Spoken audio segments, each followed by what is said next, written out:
Smith Show starts right now.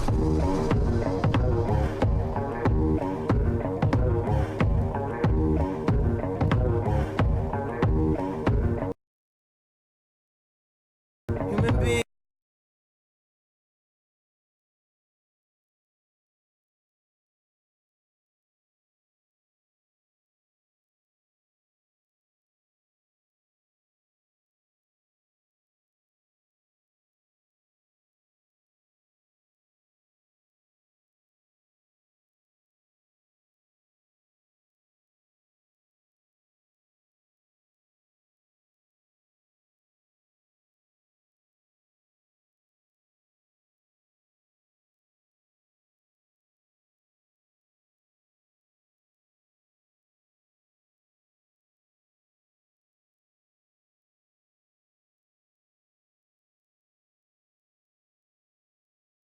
Two of the Stephen A. Smith Show. I apologize. I had the microphone away from my mouth. Again, I'll repeat it for a third time. Welcome to hour number 2 of the Stephen A. Smith Show right here on ESPN Radio and ESPN News, coming at you as I love to do every weekday over the airwaves of ESPN Radio and ESPN News. ESPN Radio is presented by Progressive Insurance, making it easy to bundle your home and car insurance. Plus, from the biggest concerts and games to the hottest theater shows and more, Vivid Seats has it all. Download the app and join the Vivid Seats Rewards Loyalty Program today. 888-SAY-ESPN. That's 888-729-3776. You are listening live to the Stephen A. Smith Show, ESPN Radio, ESPN News, in approximately a half hour or so across the street at the Staples Center. Errol Spence Jr. and Sean Porter are going to have a press conference for their upcoming fight. I believe it's September 28th at the Staples Center. Looking forward to that. But I ended hour number 1 by bringing up this agreement that Jay-Z has reached with the National Football League. Essentially, Jay-Z and the National Football League are partnering with one another, and this is what it is. New York Times article, Washington Post article. NFL and Jay-Z team up on music and social justice campaign. And the NFL has signed a deal with the rap star and impresario Jay-Z to gain a foothold in the music business and get a seal of approval from one of the country's biggest African-American celebrities for its social justice efforts.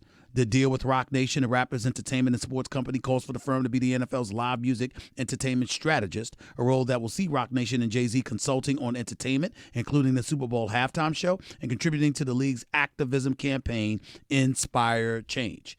Now, if you know Jay-Z, and I know him a little bit, obviously, he recognizes the reach that the National Football League has. And if you know Jay-Z, he's going to try to utilize that to his advantage, to the advantage of everybody, because that's what he's about. It's just that simple. That is who he is. That is what he's about. Going to use their resources to help millions of people. Now, you got a lot of people out there that stood up for Colin Kaepernick. I've stood up for Colin Kaepernick while also being a critic, because I don't necessarily believe he had a plan. And I don't think he's executed whatever plan he ultimately manufactured later on. And the last time I saw him playing football, he was 1-10 as a starter. Although I can blame a lot of it on Chip Kelly, who had no business coaching in the NFL to begin with. Shouldn't have been coaching with the Eagles. Shouldn't have been coaching with the 49ers. Should have had his behind back in college football. Should have never left Oregon. Maybe he'll do a better job at UCLA. We shall see. But the point that I'm trying to make is that when you look at a Colin Kaepernick, we see all of this stuff going on.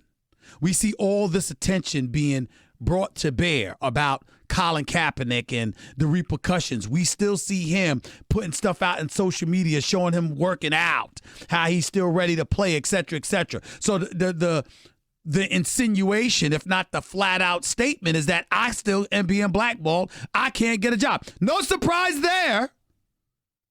Not surprised at all. I still think he's being blackballed. I don't think it's fair. I don't think he violated any rules or regulations. He didn't do what Antonio Brown tried to do, threatening to retire unless the league capitulates to him. He took a knee. He made a statement. But it was not in violation of any bylaws by the National Football League, period. Period. And he should have a job. But what makes it interesting now more than ever before, you see people doing business. Because obviously, if you want to use your figurative muscle to make sure that the NFL pays attention. Remember, Jay-Z refused to be a part of halftime entertainment when the NFL sought him before. Remember that. Don't forget that. Now they doing business with him. And I have no doubt that Jay-Z is going to attempt and pull off having a profound impact. And it's bigger than just Colin Kaepernick. And we don't ignore his sacrifice, and we don't ignore what Colin Kaepernick was willing to do. But let's make sure we understand something here. It does beg the question, if the president of the United States, Donald Trump, is willing to come out and say, you know what? I don't mind Colin Kaepernick having a job in the NFL if he can still play. If the NFL is willing to do business with people who were supportive of Colin Kaepernick, if a guy like Eric Reed, who's seen in practically every photo you can fathom or come up with, taking a knee with Colin Kaepernick, still has a job in the NFL, why doesn't Colin Kaepernick have a job? I'm not saying I know the answer. What I'm challenging everybody to do is, can somebody please ask the damn question other than Stephen A. Smith? Why is everybody going about business as usual? Doing what they do. Even the people who kneeled alongside him. Kenny Stills took a knee. Hell, he just recently called out Stephen Ross, the owner for the Miami Dolphins, for his hypocrisy with Rise and being a staunch adversary against racism, against prejudice, and being the philanthropist that Stephen Ross has been throughout years. But still scheduled to throw some fundraising event for Trump, Kenny Stills, his own wide receiver, called him out without even meeting with him first. By the way, I don't support that. He should have spoke to Stephen Ross first. I support Kenny Stills' position, but I don't support him not talking to Stephen Ross, his boss, before he called him out. The man shouldn't have found out on social media. Period. I'm not a proponent of that. But Kenny Stills had a right to take his stance. He took a knee before. He's working in the NFL. Eric Reed took a knee. He's still working in the NFL. NFL is doing business with a bunch of people that obviously were supportive of Colin Kaepernick, but Colin Kaepernick doesn't have a job. And nobody's asking the question, why? Why is Stephen A. Smith, me, moi, yours truly, here asking that damn question instead of y'all? Why does Colin Kaepernick not have a job? But hold the presses. Because you might think I'm asking that question because, oh my God, prejudice is being exercised against Colin Kaepernick, and Colin Kaepernick is still being ostracized and blackballed from the NFL. Maybe. Or maybe Colin Kaepernick made a deal and hasn't told us about it. Everyone keeps forgetting that Colin Kaepernick and the National Football League reached a settlement. Colin Kaepernick did not use the Players Association. He used his own attorneys against their wishes. According to what I heard, Colin Kaepernick reached a settlement. We've never learned the particulars of that settlement. We don't know what he capitulated to, what he agreed to. We have no clue. We don't know if we don't know how much money Colin Kaepernick was paid off. And we don't know what the stipulations of that payoff actually was, because he's never told us. The NFL has never told us. So is it possible that Colin Kaepernick doesn't have a deal to play in the National Football League because Colin Kaepernick quietly settled, took the money, and didn't tell us what he's agreed to? I'm still waiting. I've been asking for that information for months. What'd he do? Made a lot of noise. Had a lot of people rallying behind you. This country was clearly divided along racial lines. Not that that was his fault. But there is no question about that. And you agreed via settlement. And we don't know what you capitulated to. Just a thought.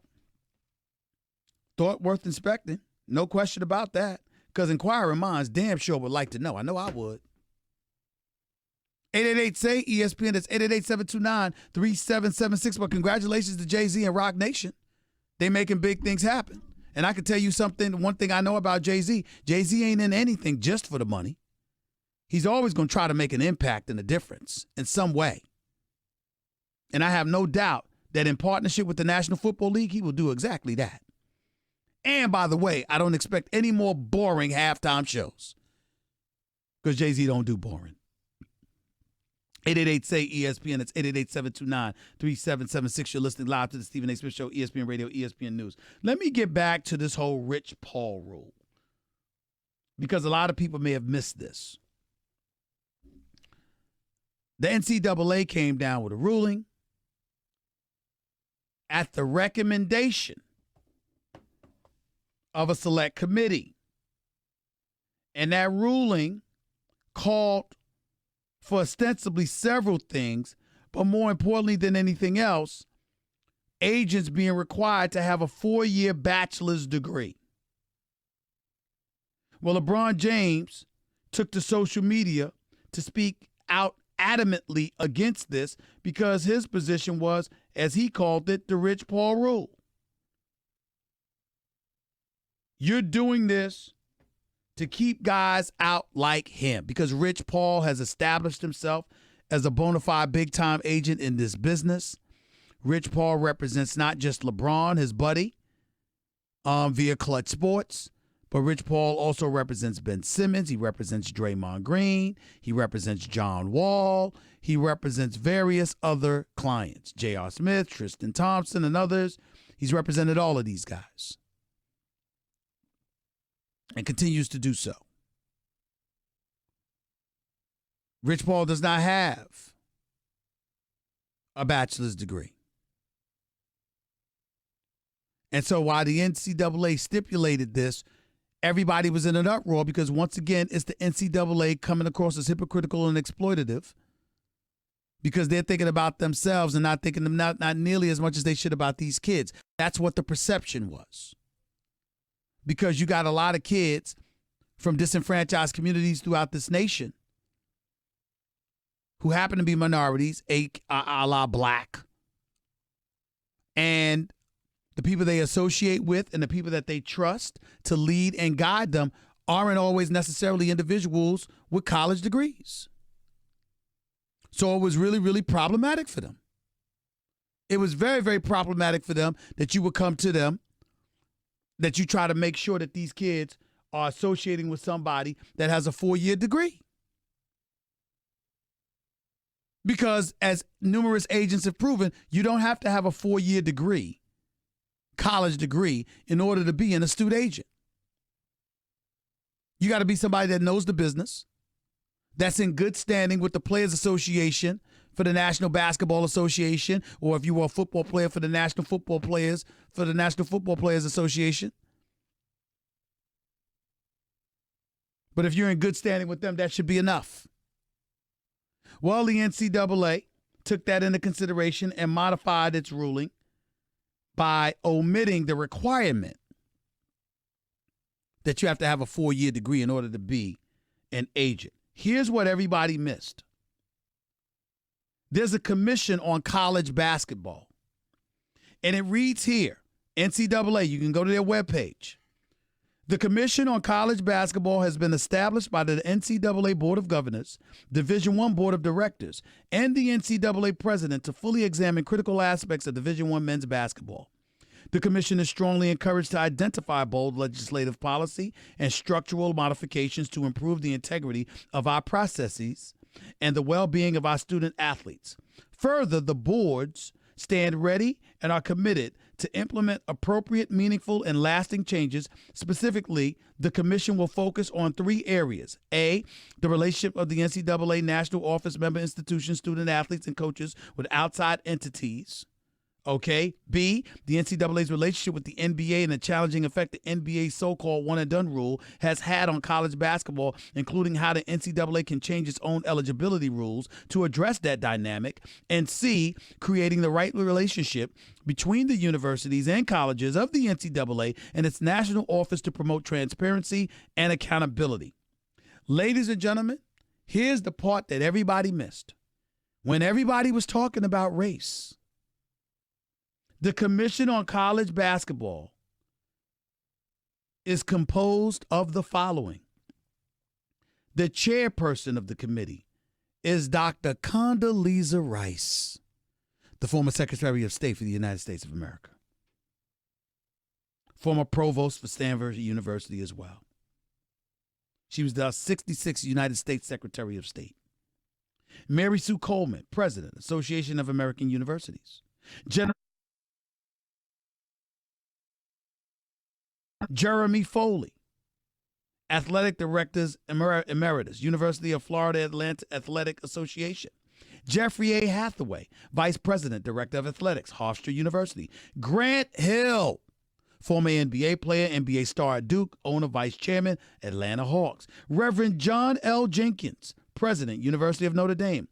Mike Montgomery, retired basketball coach, analyst, Pac-12 Networks, and Westwood One Sports. Bud Peterson, President, Georgia Institute of Technology.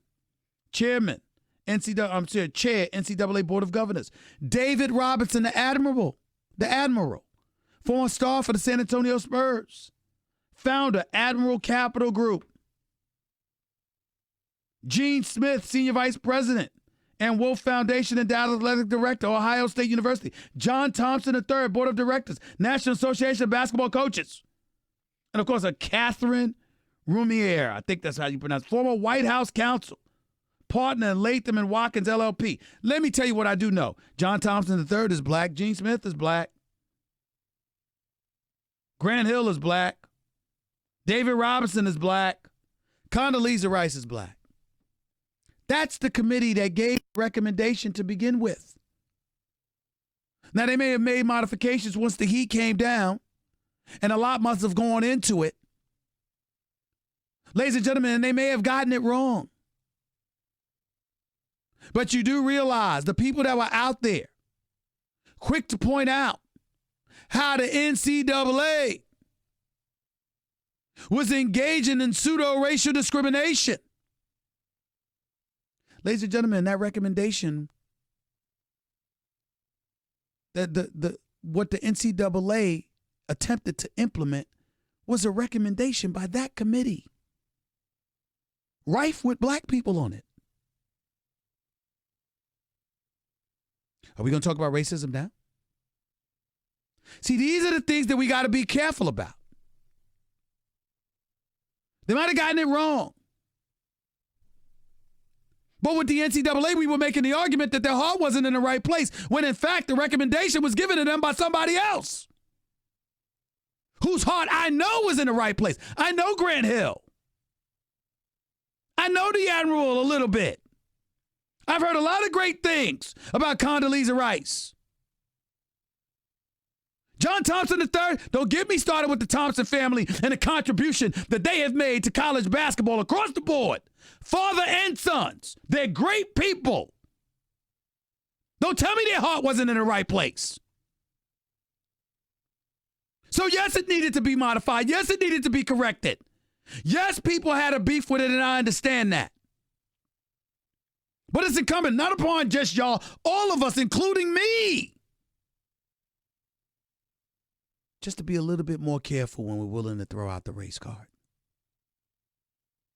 Because sometimes it just doesn't apply. Sometimes it's a bit excessive. Sometimes it's engaging in hyperbole and histrionics rather than just substance and truth.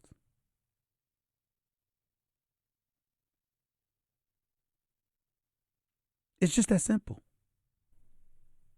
You could come to me all day long with questions about the decisions that they made. What were they thinking about? How right or wrong they're on. I'm open for that. Just don't tell me that Grant Hill and David Robinson and Gene Smith and John Thompson III and Condoleezza Rice and people like that don't care about black people. Don't do that. Don't do that. We dissect, we evolve, we learn. That's what we do. It's the right thing to do. And I'm interested in talking to them about this in the future. What went into their decision, what ultimately went into what made the NCAA change course to some degree in terms of that requirement with 4-year degrees for agents and what have you. And by the way, I'm getting sick and tired of everybody bringing up black when it comes to Rich Paul. Rich Paul is not having problems because he's black. Blackness always plays a role to some degree in our society, and I get that. It's not about that. It's about the fact that he represents and is tight like a brother with one of the greatest players in the history of basketball, who happens to be incredibly, incredibly influential. And I can be critical until the cows come home about certain things with LeBron James. His insatiable appetite to control the narrative, his fear of shooting free throws from time to time, his selection on perimeter shots when he should take his big behind to the hole. Yeah, I could do that. But LeBron James is a great man, a phenomenal role model who's made more money than most athletes will ever dream of in their lifetime, and is still as professional, as thorough, and as committed to excellence as they come. He is a treasure to the world of sports who will be sorely missed when he is gone. And he's busy, and even though I know he watches and listens sometimes, can't listen all the time, probably don't want to. But I hope his sons are listening. His wife is listening. His mama is listening. He is a great man. I don't say it much. But make no mistake, I know. When we sit up there, think about what we just finished talking about the other day with Antonio Brown. Will LeBron James ever do that? Ever. Never. Never. Over some silliness like that. You can complain about the rules, but at the end of the day, you're going to capitulate to them. And you certainly ain't going to threaten to retire and quit. You're just going to speak your mind. You're going to make adjustments. And you're going to still go out there and perform. That's what greatness does. That's what great professionals do. And that's what great professionals who feel an obligation to people beyond themselves have an insatiable appetite to do. Adapt and conquer anyway, despite the obstacles that lie in their wake. LeBron James is a great man, a phenomenal role model that we owe a hell of a lot to. And we will miss him when he's gone. People don't have a problem with Rich Paul. They have a problem with LeBron James. Because he won't just shut up and dribble. He won't just be silent. He won't just play basketball and go on his merry way. He will stand up and speak out. And people are scared of that. But you can't exactly just come at him. So you go after Rich Paul. That is part of what happens. I'm not saying the NCAA did it. I'm not saying that basketball committee did it. I'm just speaking in general in terms of some of the issues that Rich Paul has had. But I got news for you about Rich Paul. He ain't the only one.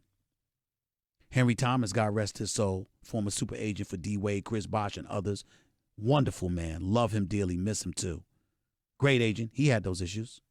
Bill Strickland, former agent for Rod Strickland and others. He had those issues. Bill Duffy, one of the greatest agents to have ever blessed this business, still going strong. He has those issues. Aaron and Eric Goodwin, who I've known for years as well. Phenomenal agents. Oh, by the way, they're the ones that negotiated and been representing guys like Damian Lillard and others for years, doing their thing, making money, being successful. You think they don't go through stuff? Let's make sure when we play the black card, it counts. And if it ain't going to count, here's a suggestion from your friendly old neighborhood, Stephen A. Smith. Shut the hell up and wait until it applies. Until then, just put your head down, go about doing your business, and fight the battles that need to be fought. 888-SAY-ESPN. It's 888-729-3776. Back to your calls and more in a minute. You're listening live to Stephen A. ESPN Radio, ESPN News. By the way, do you have frequent heartburn? Like the kind where you have antacids stashed everywhere?